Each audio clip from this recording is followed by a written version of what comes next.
பெரிய பெரிய பொசிஷனில் இருக்கவங்க எல்லாருமே பெரும்பாலும் மேசராசிக்காரங்களாக தான் இருப்பாங்க. அதுக்கு காரணம் என்ன அப்படின்னா, முதல் ராசி காலபுருஷ தத்துவத்துக்கு முதல் ராசியாக மேசராசி இருக்கிறனால எல்லாத்துலேயும் தலைமை.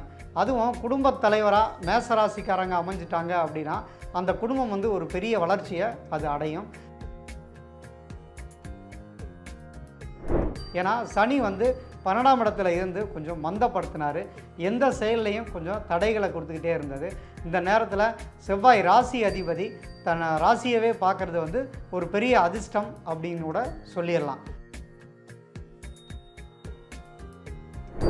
மேசராசிக்காரங்க வழிபட வேண்டிய தெய்வம் அப்படின்னு பார்த்தீங்கன்னா 7ஆம் இடத்துக்குரிய சுக்கிரன் தெய்வமான மகாலட்சுமி வழிபாடு வந்து சிறப்பான ஒரு அமைப்பை கொடுக்கும். அதே நேரம் வந்து இவங்க பிரதோஷ வழிபாடுகளை செலக்ட் பண்ணிக்கணும்.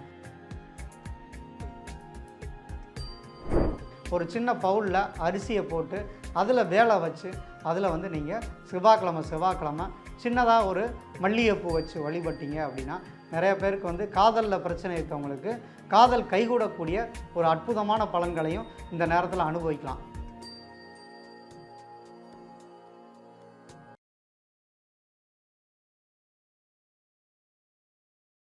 பக்தி கேஃப் நேயர்களுக்கு வணக்கம். நம்ம இந்த சீரியஸில் பார்க்க போகிறது அடுத்த 60 நாட்கள் 12 ராசிகளுக்கும் எந்த மாதிரியான பலன்கள் வரப்போகுது அப்படிங்கிறத பார்க்க போகிறோம். ஏன்னா இந்த ஆவணி புரட்டாசி இந்த 2 மாதங்கள்லேயும் நிறைய சேஞ்சஸ் அப்படிங்கிறது வரப்போகுது.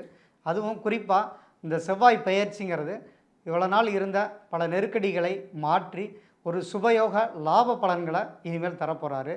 அதனால் 12 ராசிக்காரங்களுக்கும் ஒரு நிம்மதியான ஒரு சூழ்நிலை அப்படிங்கிறது வரக்கூடிய இந்த 2 மாதங்கள் ஆவணி புரட்டாசி 2 மாதங்களும் சுபயோக பலன்களை பற்றி நம்ம விரிவாக பார்ப்போம்.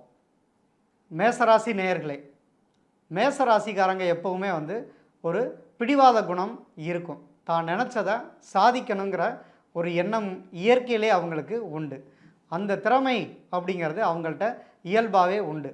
ரொம்ப அன்பானவங்க, நிறையா விஷயங்களில் அனைத்து நாலேஜும் தெரிஞ்சவங்க. பொதுவாக ஒருத்தரை பற்றி தெரியாமல் அவங்க பேச மாட்டாங்க. அவங்களோட பழகி அவங்களோட விஷயங்களை ரொம்ப நாள்லாம் அவங்க கற்றுக்க வேண்டியதில்லை. சும்மா பார்த்தோன்னையும் இவங்க இப்படிப்பட்டவங்கன்னு சொல்கிற அளவுக்கு அவங்களுக்கு அறிவு திறமைங்கிறது இயற்கையிலே இருக்கும். ரொம்ப ஹானஸ்டானவங்க, 100% பர்ஃபெக்டாக இருக்கணும்னு நினைப்பாங்க. ஒரு வேலைகளை வந்து தொட்டால் அதை முடிக்கணுங்கிற எண்ணம் இருக்கும். நல்லா வேலை வாங்கக்கூடியவங்களாக இருப்பாங்க. பெரிய பெரிய பொசிஷனில் இருக்கவங்க எல்லாருமே பெரும்பாலும் மேசராசிக்காரங்களாக தான் இருப்பாங்க. அதுக்கு காரணம் என்ன அப்படின்னா, முதல் ராசி காலபுருஷ தத்துவத்துக்கு முதல் ராசியாக மேசராசி இருக்கிறனால எல்லாத்துலேயும் தலைமை. அதுவும் குடும்பத் தலைவராக மேசராசிக்காரங்க அமைஞ்சிட்டாங்க அப்படின்னா அந்த குடும்பம் வந்து ஒரு பெரிய வளர்ச்சியை அது அடையும். தந்தை வந்து மேசராசிக்காரராக இருக்கார் அப்படின்னா பிள்ளைகளை நல்ல முறையில் வளர்க்கக்கூடியவராக இருப்பார். ரொம்ப ஒரு யதார்த்தத்தை அவங்க வந்து உணரக்கூடியவங்களாக இருப்பாங்க. மற்றவங்க மாதிரி அடுத்தவங்கள்ட்ட ஒரு கோல் சொல்கிறது, அடுத்தவங்களை புரணி பேசுகிறது, இந்த மாதிரி டைம் வேஸ்ட் பண்ண மாட்டாங்க. ரொம்ப பர்ஃபெக்டாக இருப்பாங்க. அதே மாதிரி மற்றவங்கள்ட்டையும் எதிர்பார்ப்பாங்க. செவ்வாய் அதற்கு அதிபதியாக இருக்கனால அவங்களுக்கு பொதுவாகவே ஒரு வீரியங்கிறது இயற்கையிலே இருக்கும். நேரடியாக எதையும் முகத்துக்கு நேராக எதையும் வெளிப்படையாக பேசக்கூடியவங்களாக இருப்பாங்க. இவங்களுக்கு இந்த ஆவணி புரட்டாசி அப்படிங்கிற இந்த 2 மாதமும் வந்து பெரிய மாற்றங்களை கொடுக்க போகுது. ஏன்னா 7.5 சனி ஆரம்பித்ததுலேருந்து நிறைய மன சங்கடங்கள் அவங்களுக்கு தொடர்ந்து நடந்துக்கிட்டே வருது. இந்த காலகட்டத்தில் அவங்களுக்கு இந்த ஒரு செவ்வாய் பெயர்ச்சி அப்படிங்கிறது மிகுந்த ஒரு ஆறுதலை தரப்போகுது. அது எந்த மாதிரி ஆறுதல்கள் தரப்போகுது அப்படின்னா, 6ஆம் இடத்துல இருந்த செவ்வாய் 7ஆம் இடத்துக்கு வந்து நேரடியாக பார்வையிட போகிறாரு. அதனால் அவங்களுக்கு ஒரு சோம்பேறியாக இருக்கிற ஒரு எண்ணத்தை மாற்றி சுறுசுறுப்பாக செயல்படக்கூடிய அற்புதமான ஒரு எண்ணத்தை செவ்வாய் வந்து உருவாக்க போகிறாரு. ஏன்னா சனி வந்து 12ஆம் இடத்துல இருந்து கொஞ்சம் மந்தப்படுத்தினார். எந்த செயல்லையும் கொஞ்சம் தடைகளை கொடுத்துக்கிட்டே இருந்தது. இந்த நேரத்தில் செவ்வாய் ராசி அதிபதி தன் ராசியவே பார்க்குறது வந்து ஒரு பெரிய அதிர்ஷ்டம் அப்படின்னு கூட சொல்லிடலாம். ஏன்னா இந்த செவ்வாய் அடுத்ததாக பெயர்ச்சி ஆகிறதும் 2ஆம் வீட்டை பார்க்குறாரு. அப்போ பொருளாதார ரீதியாகவும் பெரிய வளர்ச்சியை அவங்களுக்கு கொடுக்க போகிறாங்க. ஒரு 100% ஒரு யோகமான பலன்களை தான் இப்போ மேசராசிக்கு கொடுக்க போகுது. அதனால் நீங்கள் 7.5 சனி நடக்குதுன்னு சொன்னாலும் சரி, குரு பலம் இல்லை அப்படின்னு சொன்னாலும் உங்களுக்கு வந்து பெரிய பெரிய முயற்சிகள் எல்லாமே ஈஸியாக நடக்கக்கூடிய அமைப்புங்கிறது இருக்குது. குறிப்பாக வெளிநாடு போகணும்னு நினைக்கிறவங்களுக்கு திடீர்னு ஒரு விசா கிடச்சி ஈஸியாக வந்து வெளிநாடு போகக்கூடிய அற்புதமான நேரங்கிறது இப்போ இருக்குது. குடும்பத்தில் கொஞ்சம் மனஸ்தாபங்கள் இருந்தது, கணவன் மனைவி கிடையாது சின்ன சின்ன சிக்கல்கள் இருந்ததெல்லாம் மாறி நல்லா வந்து இவங்களுக்கு குடும்பத்தில் ஒரு அந்யோன்யமாக வாழக்கூடிய அமைப்பு உண்டு. மேலும் பார்த்திங்கன்னா பொதுவாக இந்த படிக்கிற குழந்தைகளுக்கு சின்ன சின்ன உடல்நிலை தொந்தரவுகள் இருந்துக்கிட்டே இருந்தது. இப்போ யாராவது மூலமாவது உங்களுக்கு சரியான மருத்துவம் கிடச்சி உங்களுக்கு உடல் ரீதியாகவும் நல்ல வலுவாகக்கூடிய அமைப்புங்கிறது நல்ல முறையில் இருக்குது. மொத்தத்தில் இந்த மேச ராசிக்காரங்களுக்கு அடுத்து வரக்கூடிய ஆவணியும் புரட்டாசியும் வந்து அதியோக பலன்களை தரப்போகிறாரு. குறிப்பாக அடுத்து பார்த்திங்கன்னா சின்ன சின்ன தொந்தரவுகள் இருக்குது அப்படின்னா எப்போயுமே மேசராசிக்காரங்க வழிபட வேண்டிய தெய்வம் அப்படின்னு பார்த்தீங்கன்னா 7ஆம் இடத்துக்குரிய சுக்கிரன் தெய்வமான மகாலட்சுமி வழிபாடு வந்து சிறப்பான ஒரு அமைப்பை கொடுக்கும். அதே நேரம் வந்து இவங்க பிரதோஷ வழிபாடுகளை செலக்ட் பண்ணிக்கணும். குறிப்பாக செவ்வாய்க்கிழமை வர பிரதோஷம் வந்து கடன் தீரக்கூடிய அமைப்பை கொடுக்கும். 9 பிரதோஷம் தொடர்ந்து நீங்கள் போனீங்க அப்படின்னா வெற்றி மேலே வெற்றி கிடைக்கும்.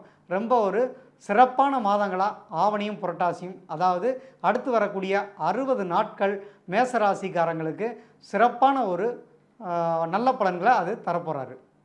மேசராசிக்காரங்களை பொறுத்த வரைக்கும் அவங்களுக்கு மலை மேல் இருக்க முருகன் வந்து கை கொடுப்பார்.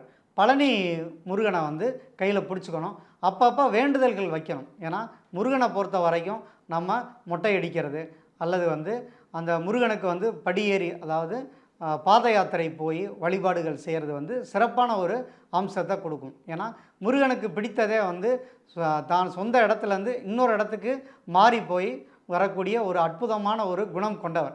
ஸோ அப்போ வெளி உலகம், வெளிநாடு இந்த விஷயங்கள் தெரியணும் அப்படின்னா நீங்கள் பாத யாத்திரை போகிறது வந்து உங்களுக்கு வெளிநாட்டு வாழ்க்கைக்கு ஒரு சிறப்பான அம்சத்தை அது வந்து இயற்கையிலே அது கொடுக்கும். அதனால் முருகன் வழிபாடு அப்படிங்கிறது செவ்வாய்க்கிழமைகளில் செவ்வாய் ஹோரையில் வழிபடுறது ரொம்ப சிறப்பானது. அதே மாதிரி பிரதோஷமும் செவ்வாய் பிரதோஷமாக போங்க.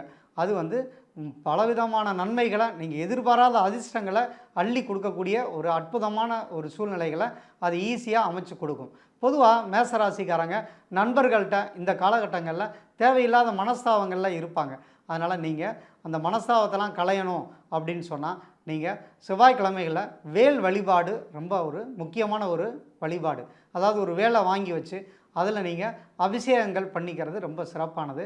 ஒரு சின்ன பவுலில் அரிசியை போட்டு அதில் வேலை வச்சு அதில் வந்து நீங்கள் செவ்வாய்க்கிழமை சின்னதாக ஒரு மல்லிகைப்பூ வச்சு வழிபட்டீங்க அப்படின்னா நிறைய பேருக்கு வந்து காதலில் பிரச்சனை இருக்கவங்களுக்கு காதல் கைகூடக்கூடிய ஒரு அற்புதமான பலன்களையும் இந்த நேரத்தில் அனுபவிக்கலாம். பொதுவாகவே இந்த சூரியன் பெயர்ச்சி, அதாவது ஆவணி மாதம் வந்து மேஷத்துக்கு அவர் 5ஆம் இடத்துக்கு போகிறாரு. 5ஆம் இடம் அப்படிங்கிறது வந்து காதலை சொல்லக்கூடிய இடம். அதனால் குடும்பத்திலையும் கணவன் மனைவிக்கிடையே மனஸ்தாபம் இருந்தாலும் இந்த ஆவணி மாதம் அவங்களுக்கு பொதுவாக ஒரு அற்புதமான பலன்களை கொடுக்கும். அதுவும் இந்த முறை வந்து உங்களுக்கு கூடுதல் நன்மைகளாக உங்களுக்கு இந்த ஆவணி மாதமும் புரட்டாசி மாதமும் சூரிய பகவான் வந்து உங்களுக்கு பல விதத்தில் உதவி செய்யக்கூடிய சூழ்நிலைகள் இருக்குது. அதனால் நீங்கள் தொடர்ந்து சூரியன் வழிபாடு பண்ணி பழகுனீங்க அப்படின்னா கண்டிப்பாக உங்களுக்கு வெற்றி மேலே வெற்றிங்கிறது கண்டிப்பாக கிடைக்கும். மேசராசிக்காரங்க நான் சொன்ன பரிகாரங்களை நீங்கள் பண்ணுங்கள், பலவிதமான வெற்றிகள் உங்களை தேடி வரும். இது வரைக்கும் நம்ம மேசராசிக்குரிய பலன்களையும் பரிகாரங்களையும் பார்த்தோம். அடுத்தடுத்த எபிசோடுகளில் நம்ம ரிஷபராசிக்கு அடுத்து பார்ப்போம். இந்த வீடியோ உங்களுக்கு பிடிச்சிருந்தா லைக் பண்ணுங்க, ஷேர் பண்ணுங்க, கமெண்ட் பண்ணுங்க. மறக்காம பெல் பட்டனை கிளிக் பண்ணிட்டு பக்தி கஃபே தமிழ் சேனலை சப்ஸ்கிரைப் பண்ணிடுங்க.